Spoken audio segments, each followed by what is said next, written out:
Chers téléspectateurs, bonsoir et bienvenue dans ce journal en ce dimanche 12 juin 2022. Merci de nous rejoindre pour vous informer.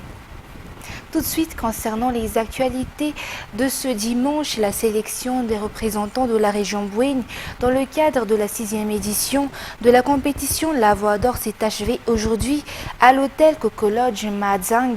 La compétition a été de haut niveau. Les participants sont également talentueux.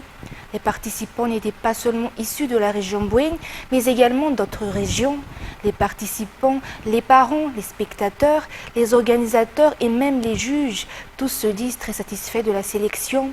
L'équipe de Viva ne cesse de remercier les participants et les collaborateurs. L'équipe va à présent rejoindre Ansranen pour la sélection régionale de la Voix d'Or, mais également de la compétition F5. La caravane médicale s'est arrêtée ce jour dans la commune de Maambu, district de Fénéré-West dans la région Analandsroef pour octroyer des offres et des soins médicaux à la population locale. La caravane médicale qui est une tournée organisée par l'association FITI en coopération avec le ministère de la Santé publique, la direction des affaires sociales et politiques au niveau de la présidence UDASP et les partenaires. Les offres y sont gratuites avec en plus des séances d'écoute et de conseils aux victimes de violence. Un reportage de Rad Ramanzatour sur les images de Asnar Fanzanar.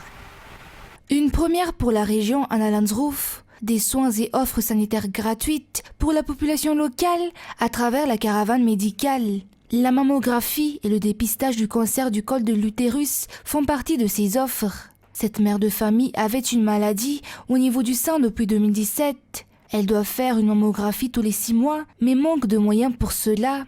Aujourd'hui, elle est venue l'effectuer au niveau de la caravane médicale. La mammographie est l'une des offres les plus demandées au sein de la caravane. À noter que le tarif du mammographie est de 150 000 lariars à 180 000 lariars. Les résultats sont connus sur place même. La caravane médicale est une tournée organisée par l'association FITI en coopération avec le ministère de la Santé publique, la direction des affaires sociales et politiques au niveau de la présidence UDASP et les partenaires.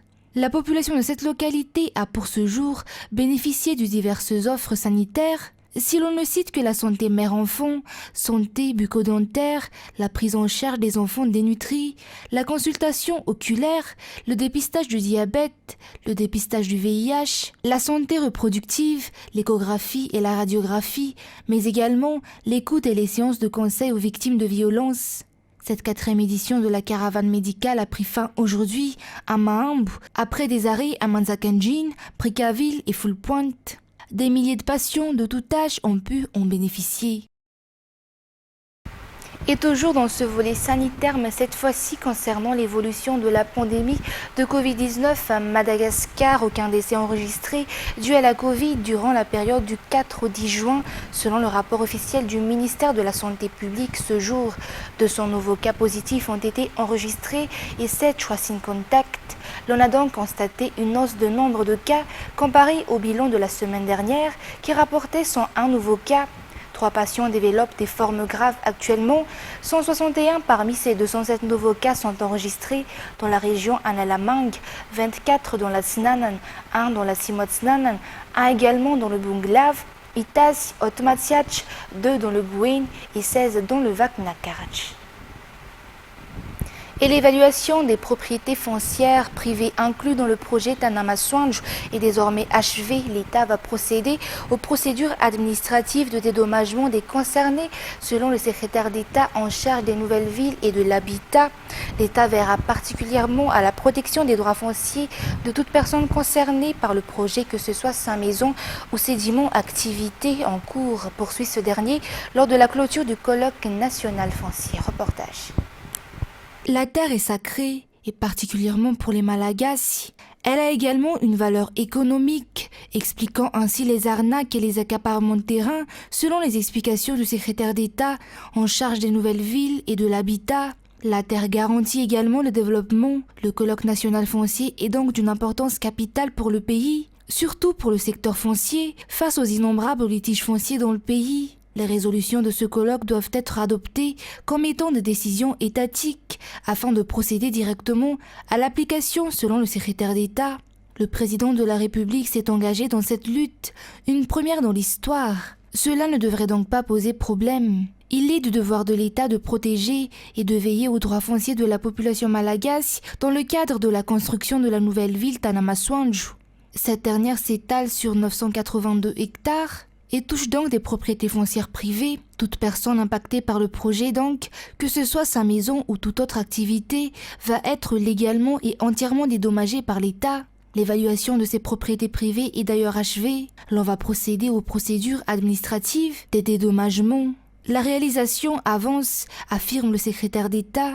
La collaboration avec le groupe Al-Jaber ne fait que renforcer ce fait. Un groupe de renommée mondiale et expérimenté. Tanamasoandro est un projet en réponse aux difficultés rencontrées par la population tananarivienne. La promotion de la planification familiale est un moyen et une solution garantie dans la lutte contre la pauvreté selon la société civile. Le développement durable pour Madagascar ne sera possible que si la croissance démographique est maîtrisée à travers la planification familiale, d'après ce reportage de Fanjessena Mireille. Mis à part les bienfaits sanitaires, le recours à la planification familiale résout également les problèmes sociaux. En effet, celle-ci est un moyen et une solution dans le cadre de la lutte contre la pauvreté. Selon la société civile, Comares, la promotion de la planification familiale garantit le développement durable dans le pays, d'où la nécessité de prioriser l'investissement dans ce domaine à Madagascar, toujours d'après le Comares. Le président de la République vise les 60% de taux de recours à la planification familiale à Madagascar, raison de plus pour renforcer les efforts pour cette cause. Le Comares, avec l'Options, dans le cadre du programme Wish to Action, tente de convaincre les parlementaires à procéder à l'élaboration du budget étatique 2023 pour la dernière session ordinaire de cette année. Les dépenses de la Jirama en carburant pour le fonctionnement des centrales productrices d'électricité ont doublé actuellement du fait de la hausse du prix de carburant sur le marché mondial, ce qui a un impact sur la qualité des services auprès des clients. Les revenus de l'entreprise a également connu une baisse durant la pandémie de Covid à Madagascar. Durant ces 7 derniers mois, le ministère de tutelle a réquisitionné du carburant pour la Jirama pour faire fonctionner cette entreprise étatique, mais le problème est surtout localisé au niveau de la gestion, un problème pour lequel le ministère se focalisera durant les mois à venir si un audit est actuellement en cours au sein de la Jirama. La plateforme IFI ou Sikafikamban Namiarakamni Andrazuel se dit satisfaite des travaux de développement de l'État actuel. Selon le président de la plateforme ce jour, les citoyens ne devraient pas se focaliser sur les critiques non fondées des opposants selon ce dernier, mais plutôt se focaliser sur les efforts et les réalisations de l'État actuel. Il s'est entretenu ce jour avec les membres du 6e arrondissement, toujours dans le cadre du soutien à l'État. Sejrajianas et Anzar Azonarville. Les critiques non fondées des opposants importent peu face aux innombrables réalisations de l'État actuel, selon le président de la plateforme IFI. La plateforme se dit satisfaite des travaux de développement et affirme également vouloir s'entraider, toujours dans cette optique, au niveau de chaque Fouktang, commune, district et région. La redynamisation de la plateforme se fait d'ailleurs dans ce cadre. Le président s'est entretenu avec les membres du 6e arrondissement. Et sur le plan sportif, à présent, une victoire et un match nul pour les Baria U23 ou les Baria de moins de 23 ans au terme des 2 matchs amicaux de cette semaine contre le club M de Maurice. L'entraîneur des Baria U23 se dit très satisfait des joueurs locaux et dit aussi avoir tiré de nombreuses leçons de ce stage qui a duré 2 semaines. Toujours un reportage d'Anzar Ardonaville. Les Baria U23 ont affronté le club M de Maurice dans le cadre de 2 matchs amicaux. Une victoire par 2-1 pour ces derniers lors du premier match qui s'est joué au stade LGCO Plus du Bypass. Si au terme du 2e match au stade Baria Mamasn, les 2 équipes se sont séparées sur un nul. Pour le 2e match qui s'est tenu hier, les Baria U23 ont enchaîné les attaques au cours de la première mi-temps, mais la finition manquait de précision. Ces derniers n'ont donc pas pu marquer contre les Mauriciens.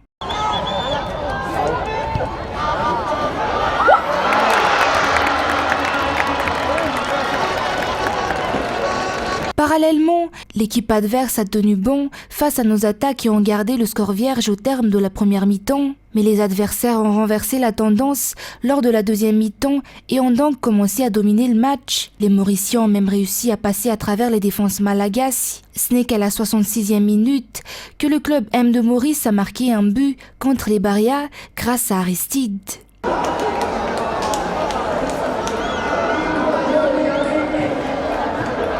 Nos joueurs ont eu du mal à contre-attaquer par la suite.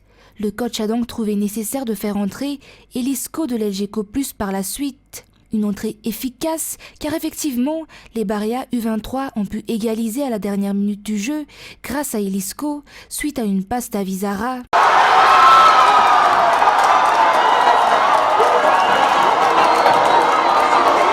Et voilà, on a su être solide jusqu'au bout et obtenir la première victoire. Et là, arracher le match nul pour la fin de ce stage. Et on aurait voulu finir avec une victoire, mais voilà, on termine avec un nul et il y a encore très bonnes choses à faire pour la suite. Très bon groupe.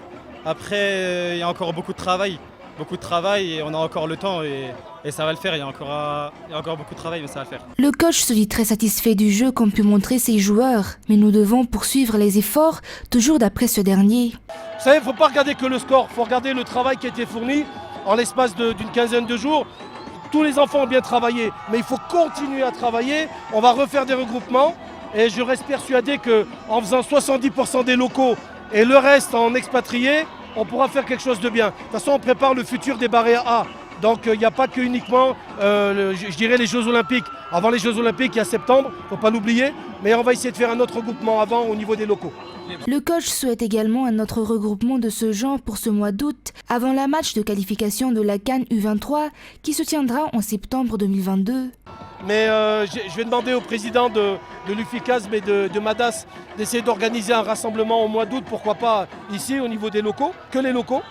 Parce que, regardez, si vous regardez bien, qui a marqué les buts jusqu'à présent? Les locaux. Donc on va voir comment on va pouvoir travailler. Mais on ne m'enlèvera pas de la tête que si on travaille avec le temps ici, on fait un bon travail avec les coachs et avec les joueurs locaux, on peut donner une identité au jeu malgache.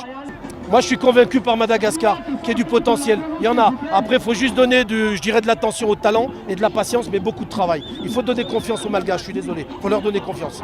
Comme toujours, l'État malagasy soutient le sport malagasy. Le directeur du cabinet de la présidence avec le directeur général du sport au niveau du ministère de la Jeunesse et des Sports sont venus représenter le président de la République. Fier de ce que vous avez fait, il y a eu le premier match et puis cette fois-ci, donc on voulait vraiment vous féliciter, surtout vous encourager. Et je transmets personnellement les encouragements du président de la République qui soutient tout le sport malagasy en général, mais qui vous soutiennent aussi surtout la jeunesse. Il y a également le ministre de la Jeunesse et des Sports qui est représenté par Madame la directrice générale du sport et bien évidemment l'équipe de la fédération, Monsieur le Président, qui voulait vraiment vous témoigner toute notre gratitude devant cette force que vous avez et surtout de défendre le drapeau malagasy. Ce qui est important aussi, c'est cette unité entre les joueurs locaux et la diaspora. C'est ça l'identité de nos équipes, pas uniquement dans le foot, mais partout, et c'est la force de notre pays. Donc on vous encourage vraiment à cultiver cet esprit d'équipe, à vous éclater aussi sur le terrain, à être très collectif dans votre jeu et surtout à être offensif. Madagascar a toute sa place dans le sport mondial et vous êtes vraiment cette relève que tout le peuple malagasy attend, donc bravo.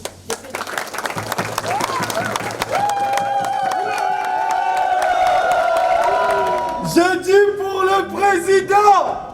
Ok, on va y aller doucement. On va y aller doucement. Allez, président, allez, allez. Président, allez, allez. Président, allez, allez, allez. Président,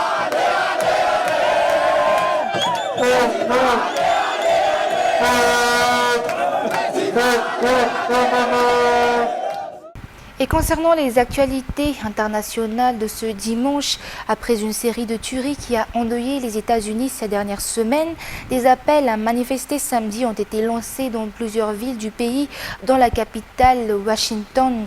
Les organisateurs de ces marches réclament un encadrement plus strict de la vente et de l'utilisation des armes à feu. France 24. Alors les manifestants sont en train de se rassembler ici au pied du Washington Monument et ensuite ils vont marcher vers le Capitol Hill, le Congrès, avec ce message pour les élus: vous nous tuez avec votre inaction. On peut notamment lire sur les pancartes: l'école n'est pas une zone de guerre. J'ai parlé à des manifestants qui sont venus vraiment de tout le pays, notamment une manifestante qui est venue de Floride qui m'a dit qu'elle était terrifiée tous les jours pour ses petits-enfants qui vont à l'école. Il y a beaucoup d'instituteurs, d'institutrices qui sont présents ici. Une institutrice du New Jersey m'a dit qu'il fallait absolument changer les choses au plus vite, que la solution ce n'était pas d'armer les professeurs comme certains républicains le suggèrent. Les manifestants aujourd'hui demandent l'interdiction de la vente des fusils d'assaut, le contrôle généralisé des antécédents judiciaires ou encore l'interdiction de la vente des dispositifs de chargeurs de grande capacité. Il y a énormément de frustration ici parce que les tueries de masse se multiplient ces dernières années et rien ne change. Et je vous rappelle que l'organisation qui a organisé, qui est à l'origine de ce rassemblement, c'est March for Our Lives, une organisation créée par des étudiants qui ont été rescapés d'une fusillade en Floride en 2018. Et aujourd'hui, ils demandent aux élus de faire bouger les choses. Ils veulent une réforme au plus vite. Toute réforme significative sur les armes est bloquée au Sénat par les républicains qui disposent de la moitié des sièges. Par exemple, il y a quelques jours, à la Chambre des représentants, un texte a été adopté pour notamment demander que l'âge requis pour pouvoir acheter une arme semi-automatique passe de 18 à 21 ans. Mais c'est un texte avant tout symbolique parce qu'il a quasi aucune chance d'être adopté par le Sénat. Donc il y a énormément de frustration ici et aussi beaucoup de manifestants demandent à Joe Biden, le président des États-Unis, de faire plus, de s'impliquer davantage pour pouvoir tenter de faire bouger les choses au Congrès. Des Ukrainiennes se sont rendues au Kosovo pour recevoir une formation au déminage donnée par des instructeurs qui ont connu la guerre 20 ans plus tôt lorsque ce pays d'Europe de l'Est se battait pour son indépendance, une manière de se sentir utile à leur retour et de servir leur pays, toujours d'après France 24. Anastasia Yehourova vient d'arriver dans l'ouest du Kosovo pour se former au déminage. Cette jeune Ukrainienne vient d'une région pilonnée par l'armée russe. Pour cette humanitaire de 25 ans, apprendre à déminer est une façon de résister à la violence de la guerre. Énormément de terres agricoles sont aujourd'hui contaminées par les engins explosifs à cause des hostilités. Mais c'est aussi le cas dans de nombreuses grandes villes et d'autres localités. C'est pour ça que c'est important ce qu'on fait, car à notre retour en Ukraine, on pourra se servir de ce qu'on a appris. Il y a 20 ans, les instructeurs kosovars, eux aussi, ont connu la guerre et les terrains minés. Un conflit qui a coûté la vie à plus de 13 000 personnes. Dans ce cours, on focalise sur les types d'explosifs qu'ils vont trouver en Ukraine, ce que les Russes utilisent contre les Ukrainiens. Et on leur apporte notre expérience de la guerre des Balkans, lorsque c'était l'ex-Yougoslavie qui fabriquait les armes, des armes qui sont comparables à celles utilisées par les Russes aujourd'hui. Mais pour Anastasia, la formation ne se limite pas à un enseignement technique. Ici, elle se sent comprise. Le Kosovo a aussi vécu la guerre et eux aussi ont lutté pour leur indépendance. Et ici, les gens peuvent vraiment entendre ce que l'on ressent et ce par quoi on passe.